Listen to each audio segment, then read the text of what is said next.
Assalamualaikum warahmatullahi wabarakatuh. Perkenalkan, saya Ririn Harini. Saya adalah dosen dari jurusan keperawatan Fakultas Ilmu Kesehatan Universitas Muhammadiyah Malang.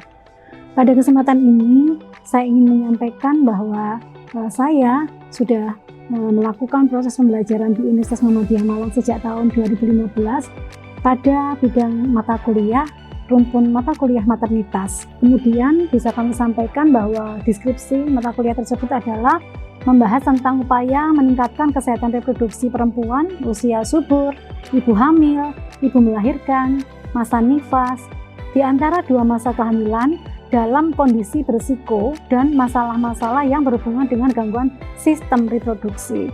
Dengan penekanan pada upaya preventif, promotif yang menggunakan pendekatan proses keperawatan, serta memperhatikan aspek-aspek legal dan etis di tatanan klinik maupun di komunitas.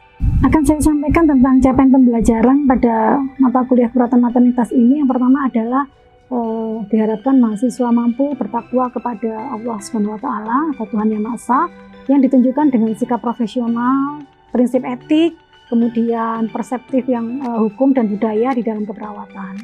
Kemudian juga mahasiswa itu diharapkan mampu untuk menguasai keterampilan, baik itu bidang keterampilan umum pada bidang keilmuannya. Kemudian yang ketiga, mahasiswa mampu memberikan asuhan keperawatan yang berdasarkan pada pendekatan proses keperawatan. Selanjutnya, capaian pembelajaran yang harus dilakukan atau yang diharapkan pada mahasiswa adalah mampu melakukan edukasi ya dengan keterampilan komunikasi dan informasi ilmiah. Yang terakhir adalah menguasai, karena kita ada di naungan Universitas Muhammadiyah Malang, maka harus menguasai al-Islam dan kemuhammadiyahan sesuai dengan Al-Quran dan hadis untuk proses keperawatan. Capaian pembelajaran mata kuliah pada mata kuliah kesehatan reproduksi adalah mampu melakukan simulasi pengelolaan asuhan keperawatan pada wanita usia subur, pasangan usia subur, ibu pada masa childbearing ya, dalam kondisi berisiko dan masalah-masalah yang berhubungan dengan gangguan sistem reproduksi. Kemudian juga mahasiswa diharapkan mampu nantinya mendemonstrasikan intervensi keperawatan pada pasangan usia subur, wanita usia subur, kemudian pada masa childbearing, yaitu childbearing itu adalah pada masa ibu hamil, ibu melahirkan, masa nifas, dan ibu dengan masalah atau gangguan reproduksi yang dialaminya. Adapun materi yang akan saya sampaikan adalah masalah yang berhubungan dengan pengkajian dan promosi kesehatan wanita, kemudian upaya-upaya pencegahan primer, sekunder, dan tersier pada sistem reproduksi, yang mencakup tentang sistem layanan kesehatan untuk pasien dengan gangguan sistem reproduksi. Mata kuliah yang saya sampaikan pada mata kuliah ini tentang sistem layanan kesehatan untuk pasien dengan gangguan sistem reproduksi itu secara langsung tatap muka dengan mahasiswa, yang nanti akan dilanjutkan dengan demonstrasi atau dengan praktikum pada pertemuan yang akan datang.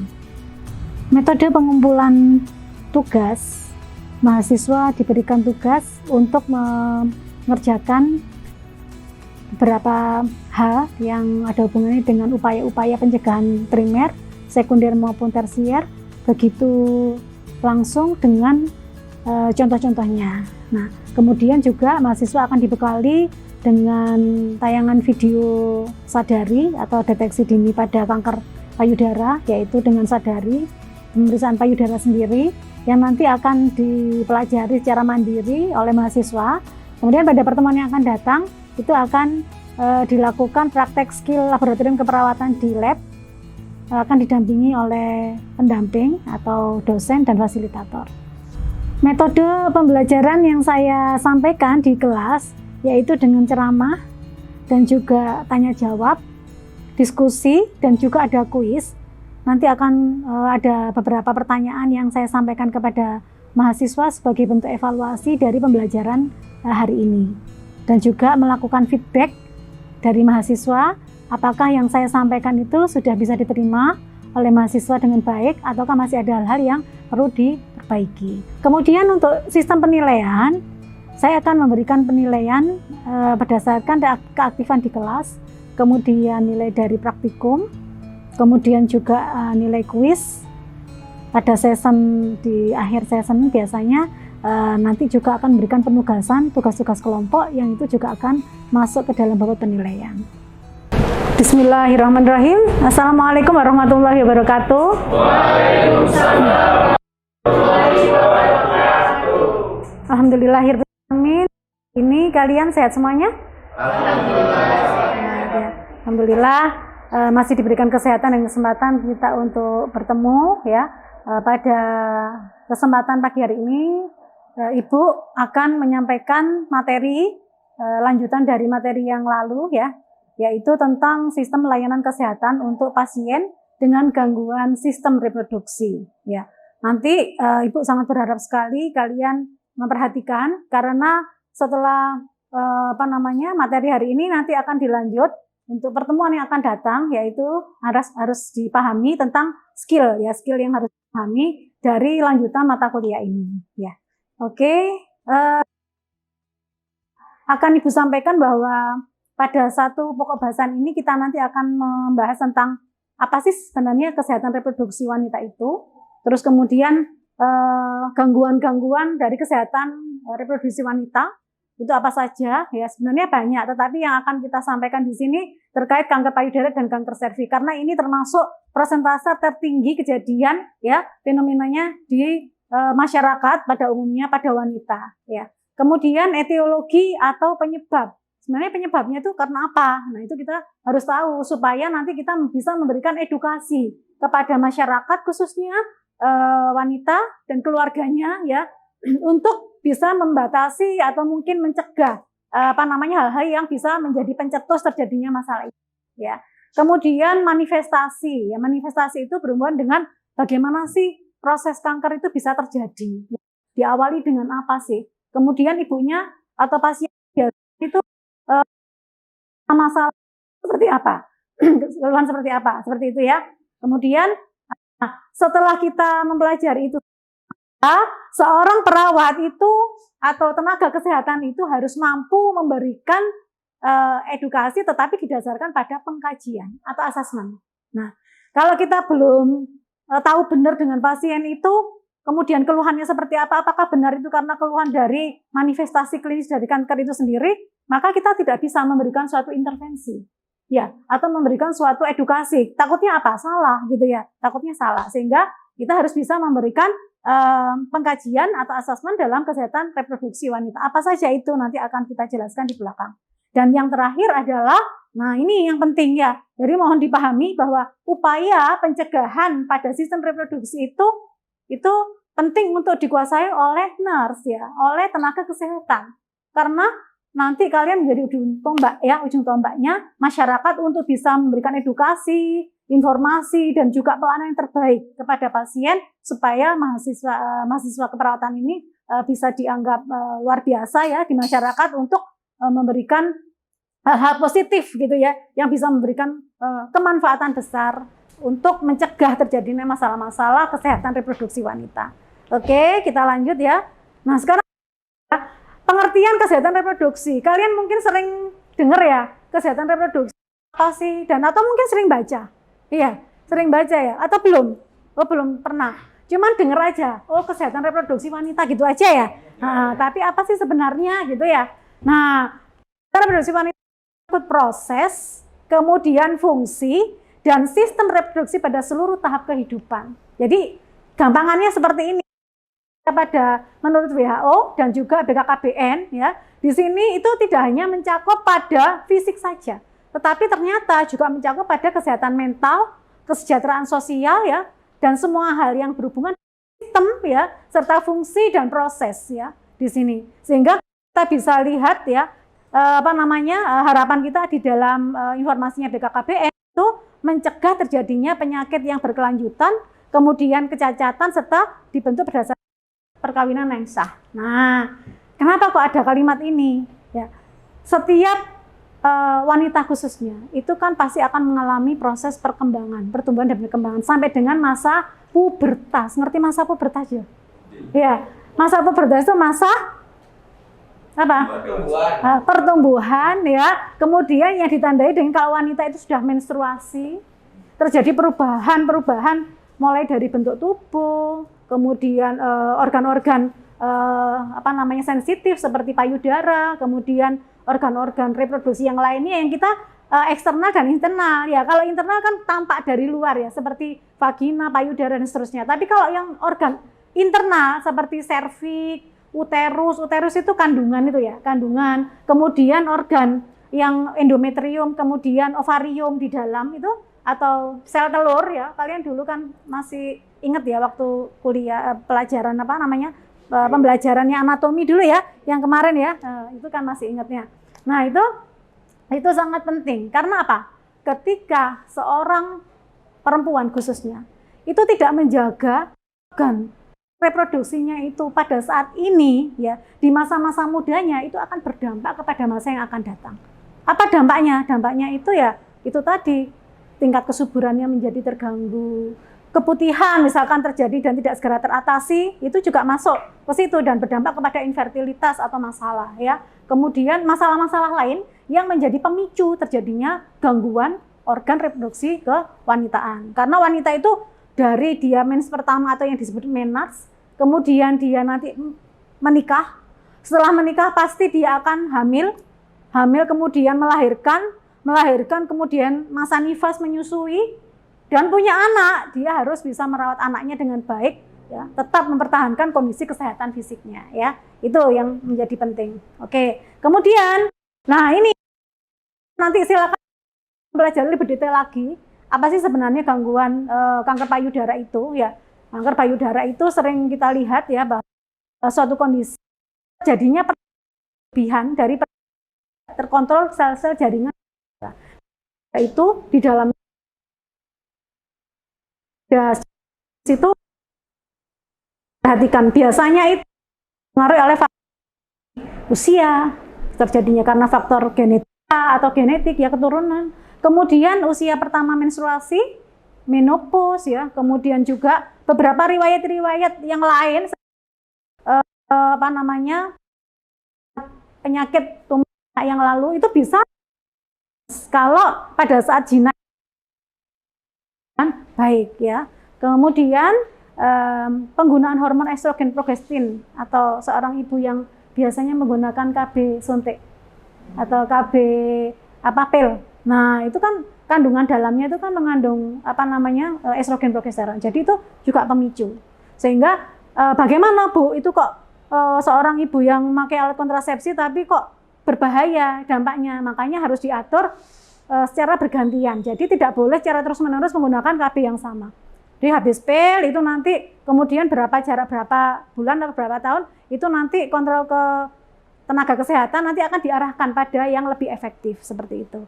Kemudian mengkonsumsi makanan siap saji. Nah ini yang sering mungkin diperhatikan ya, karena waduh Bu ini soalnya ada kegiatan saya nggak sempat ini masak atau apa, akhirnya beli. Nah boleh beli tetapi tolong selektif ya, selektif ada makanan sehingga ini tidak mempengaruhi pada kondisi kesehatan fisik organ reproduksi kalian ya. Perempuan laki-laki juga sama. Tapi ini kita sekarang masih fokus pada perempuan ya. Oke. Kemudian aktivitas fisik, nggak pernah olahraga, kemudian melakukan aktivitas yang abnormal seperti misalkan sering bergadang, ya, kemudian makan makanan yang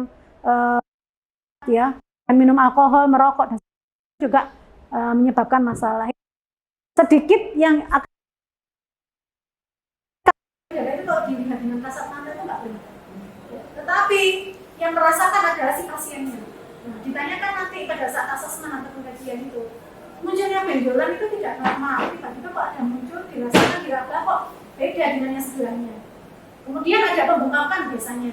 Terus ada nyeri di daerah puting, ya. Daerah putingnya itu ada nyeri. Kemudian ada pembengkakan kelenjar getah kening, ya, dan juga nipple retraction, ya. Jadi putingnya itu kalau pada wanita itu harusnya normalnya kan keluar, dia masuk. Jadi itu yang harus dilakukan. Oke, kita lanjut ya. Baik, tadi kan yang kanker payudara. Nah sekarang kalau kanker serviks apa? Ya ini ya. Kalau tadi itu tempatnya di payudara, kalau ini tempatnya di serviks.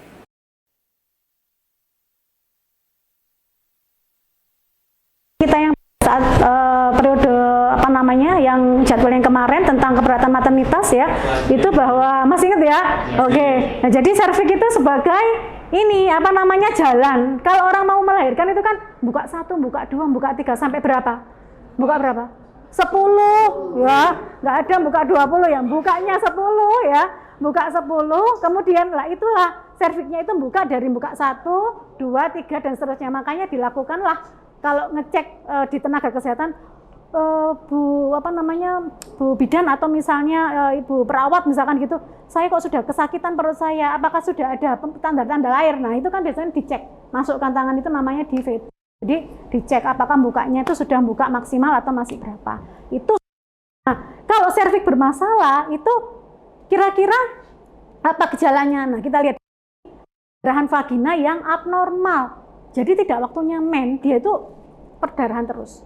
Kemudian keputihan yang berkepanjangan. Jadi jangan sampai kalian ingat-ingat ya, keputihan itu tidak boleh dibiarkan, harus segera diobati. Ya, ini menjadi pemicu terjadinya kanker, gitu. Kemudian keluarnya cairan yang tidak biasa, kemudian nyeri selama berhubungan seks. Jadi kalau hubungan, kemudian pasangan suami istri itu merasakan ada kelainan atau kok merasakan sakit ya, berarti itu harus segera ke tenaga kesehatan atau ke dokter spesialis OB untuk dilakukan pemeriksaan lebih lanjut ya. Nah ini tadi sudah saya bahas di depan tadi penyebab buka 10, kemudian lah itulah serviksnya itu buka dari buka 1, 2, 3 dan seterusnya. Makanya dilakukanlah kalau ngecek di tenaga kesehatan Bu bidan atau misalnya ibu perawat misalkan gitu, saya kok sudah kesakitan perut saya, apakah sudah ada tanda-tanda lahir? Nah itu kan biasanya dicek, masukkan tangan itu namanya DIVET. Jadi dicek apakah bukanya itu sudah buka maksimal atau masih berapa. Itu. Nah, kalau serviks bermasalah itu kira-kira apa gejalanya? Nah, kita lihat perdarahan vagina yang abnormal. Jadi tidak waktunya men, dia itu perdarahan terus. Kemudian keputihan yang berkepanjangan. Jadi jangan sampai kalian ingat-ingat ya, keputihan itu tidak boleh dibiarkan, harus segera diobati. Ya, ini menjadi pemicu terjadinya kanker, gitu.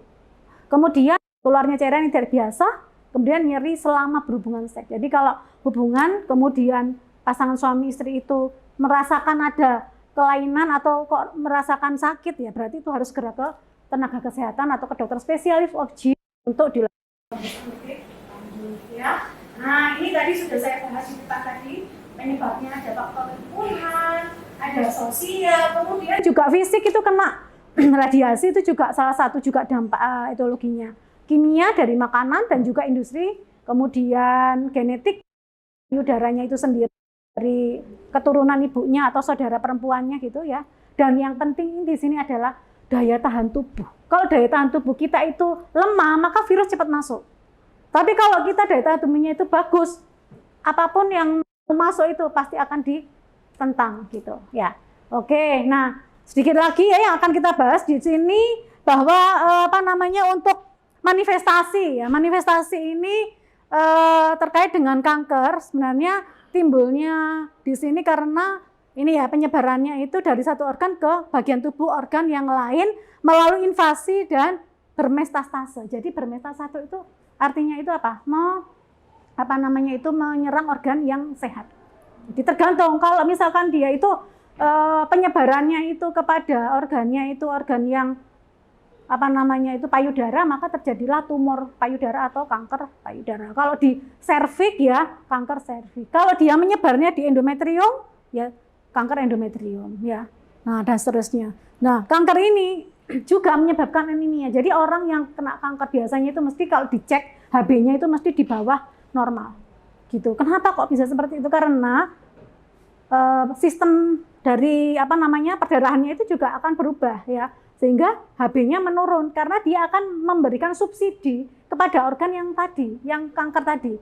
Sehingga ketarik ke sana dan fisiknya si ibu ini menjadi menurun gitu ya karena anemia. Kemudian biasanya orangnya lemah gitu ya. Lemes, lunglai kayak gitu ya. Terus berat badannya tambah turun. Jadi makanya kalau turun itu bukan karena dia diet ya. Tapi bisa jadi karena ya itu tadi menjadi salah satu penyebab ya manifestasinya dari itu. Terus sulit menelan. Jadi kalau mau makan menelan sulit. Tapi bukan berarti dia radang loh ya. Radang tenggorokan kan juga sulit menelan. Ini beda gitu ya. Kemudian Anoreksia itu apa?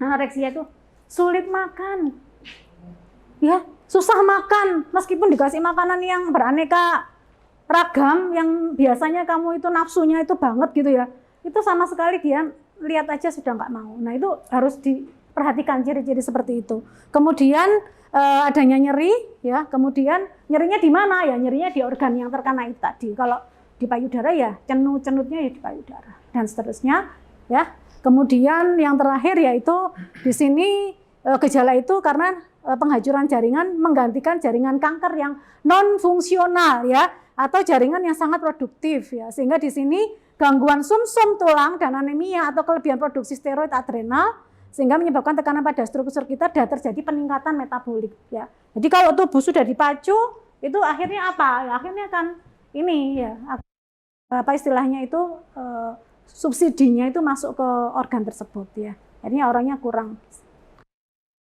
Ini hal penting yang tadi Ibu sampaikan di depan, ya. Pengkajian asas kepada pasien, ya. Nah itu kalau misalnya ketemu pasien, ya, kalau ditanya itu jangan apa yang kamu tanyakan itu bingung. Nah ini harus ditulis, ya.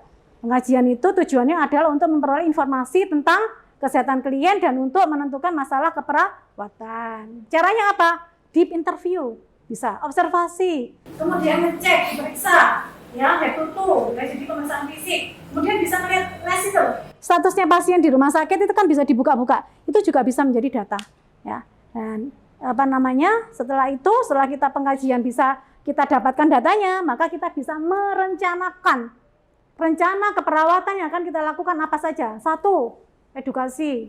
2, apa, tindakan apa, distraksi relaksasi. Yang ketiga apa, ya kan, dan seterusnya. Itu nanti berdasarkan SDKI. Dari buku diagnosis itu kamu buka, ya, nanti di situ ada semuanya. Nah, hal penting juga setelah kamu pengkajian, ya, pencegahan lebih baik daripada mengobati. Pernah sering dengar itu ya? Sering ya. Mencegah lebih baik daripada mengobati, gitu ya. Jadi itu yang bisa Bu Ririn sampaikan. Jadi pencegahan itu ada 3, primer, sekunder, dan tersier. Nah, terkait dengan apa itu nanti kalian ada tugas untuk menyelesaikan, ya, dibagi kelompok kecil seperti itu. Nah, dari sini dulu yang Ibu sampaikan, ada yang ditanyakan? Mungkin silakan. Ya. Jadi Ibu, saya izin tanya, ya, bagaimana sih cara kita untuk mengetahui dini pada wanita itu agar tidak sampai terjadinya tumor atau kanker payudara gitu? Oke, terima kasih, pertanyaan bagus sekali, ya. Jadi itu memang penting, Mbak, kita sebagai kalian calon-calon perawat ini, ya, kalian harus bisa memberikan informasi yang baik dan tepat, ya.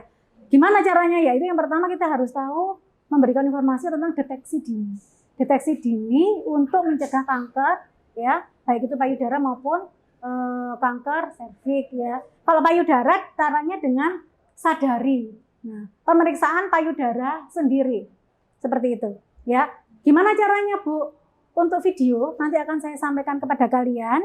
Nanti kalian pelajari, ya, kalian per kelompok nanti silakan pelajari dan praktekkan secara mandiri dulu. Nanti pada jadwal lab skill di keperawatan itu nanti kalian akan didampingi oleh Bu Ririn, gitu, ya. Jadi seperti itu. Itu yang pertama. Kalau yang kedua itu kanker serviks itu dengan pap smear, ya, dengan pap smear atau dengan IVA, ya. Jadi inspeksi tahan asam. Dan pap smear biasanya dilakukan di pengambilan cairan di serviks, ya. Jadi untuk dilakukan pemeriksaan seperti itu, ya. Oke, itu. Kemudian satu lagi mungkin untuk evaluasi terakhir dari Bu Ririn hari ini, ya, mudah-mudahan apa yang saya sampaikan itu bisa diterima, ya. Untuk pencegahan tadi kan ada 3, ya. Pencegahan apa? Primer, kemudian apa lagi? Sekunder dan tersier. Nah, tentunya ini menjadi PR kalian, tetapi saya pengen mungkin kalian paham dan pernah istilahnya pernah membaca informasi dari teman kelas sebelah misalkan, itu apa sih sebenarnya pencegahan primer itu dan bagaimana? Siapa yang mungkin bisa jawab, ya?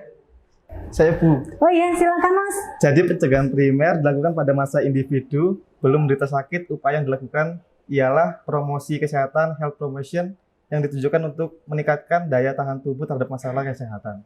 Mas Rahman, ya jawabannya bagus ya. Jadi saya sedikit tambahkan ya. Jadi pencegahan primer itu memang adalah pencegahan yang dilakukan sebelum terjadinya sakit.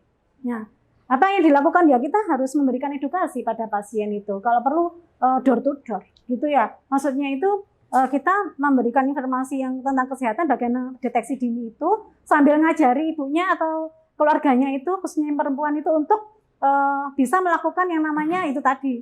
Ya, sadari misalkan kayak gitu ya. Atau contoh yang paling gampang di masyarakat itu biasanya Pak, imunisasi. Nah, imunisasi itu kan salah satu cara pencegahan supaya tidak sampai terjadi masalah kesehatan seperti kalau imunisasinya BCG ya, berarti kan mencegah penyakit apa misalkan ya pada bayi campak, misalkan disuntik campak berarti mencegah campak dan seterusnya. Nah, perlindungan khusus ya di sini upaya spesifik untuk mencegah terjadinya penularan penyakit tertentu yaitu jangan melakukan imunisasi. Ya, nanti silakan kalau pada remaja misalkan keterampilan untuk mencegah apa tadi faktor pencetus ya, faktor pencetus yang tadi Bu sampaikan menjadi pemicu terjadinya penyakit gangguan organ reproduksi. Ya, saya rasa itu ya yang bisa kita diskusikan pada hari ini.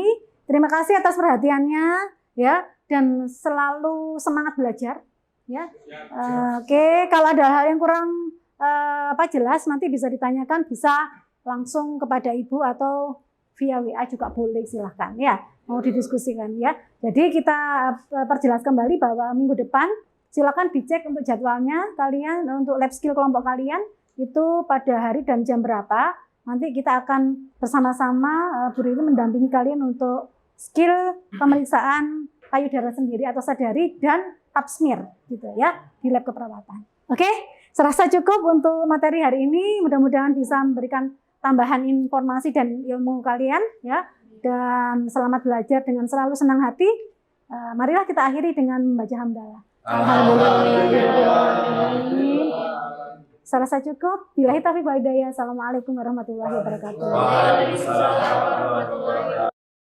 Baik, itulah penjelasan mata kuliah rumpun keperawatan maternitas yang saya ampu, khususnya pada mata kuliah kesehatan reproduksi wanita. Semoga dapat bermanfaat dan selalu belajar dengan senang hati. Terima kasih atas perhatiannya, tetap jaga kesehatan. Saya Ririn Harini, dosen ilmu keperawatan Fakultas Ilmu Kesehatan Universitas Muhammadiyah Malang. Mohon undur diri. Wassalamualaikum warahmatullahi wabarakatuh.